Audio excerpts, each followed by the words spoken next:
Sabagay ito'y hayag ang anak ng Diyos upang iwasak ang mga gawa ng dyablo. First John 3 verse 8b. Sabagay Na ito nahayag ang anak ng Diyos upang mawasak ang Diyos upang iwasan gawa ng dyablo. First John 3 verse 8b. Sa bagay na ito'y nahayag ang anak ng Diyos upang iwasak ang mga gawa ng dyablo. okay. First John 3 verse 8b. Sa bagay na ito, nahayag ang anak ng Diyos upang iwasak ang mga gawa ng dyablo. First John 3 verse 8b. Sa bagay na ito'y nahayag ang anak ng Diyos upang masiwasak ang gawa ng dyablo.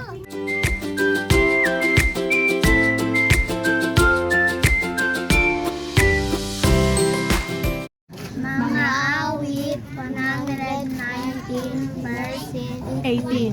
Idilat Dilat mo ang aking mga mata upang ako'y makakita ng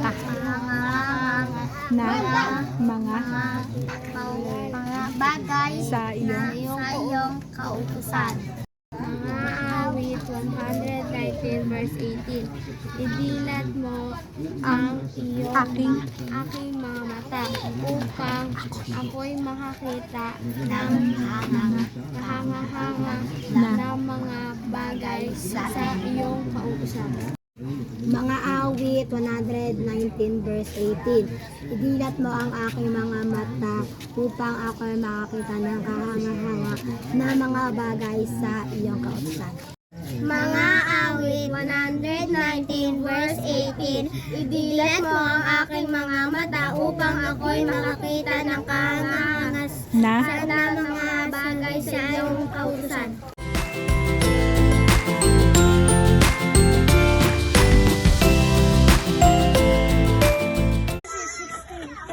Verse 13a. At kaniyang tinawagan ang ngalan ng Panginoon na ikaw ay Diyos na makakakita. Genesis 16 verse 13a. At kaniyang tinawagan ang ngalan ng Panginoon na nagsalita sa kaniyang ikaw ay Diyos na nakakita. At kanya tinawagan ang ngalan ng Panginoon na nagsalita sa kanya, ikaw ay Diyos na nakakita. Genesis 16:13a. At kaniyang tinawagan ang ngalan ng Panginoon na nagsasalita sa kaniyang ikaw ay Diyos na nakakakita. Genesis 16 verses 13. At kaniyang tinawagan ang ngalan ng Panginoon na nagsasalita sa kaniyang ikaw ay Diyos na nakakakita. Genesis 16 verses 13a.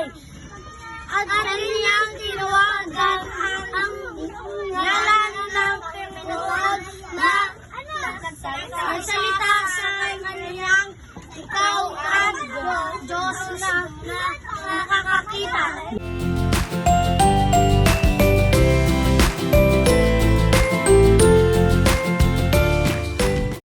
14 verse 6. Sinabi sa kanya ni Jesus, ako ang daan at ang katotohanan at ang buhay.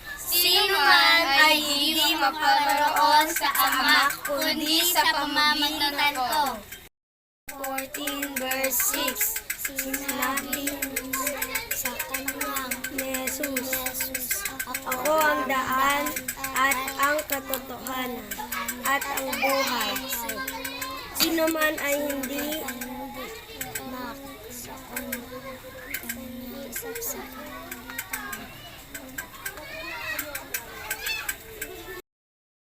Verse 6, sinabi sa kanya ni Jesus ang daan at ang katotohanan at ang buhay na sino man ay hindi makakaparoon sa Ama kundi sa pamamagitan ko.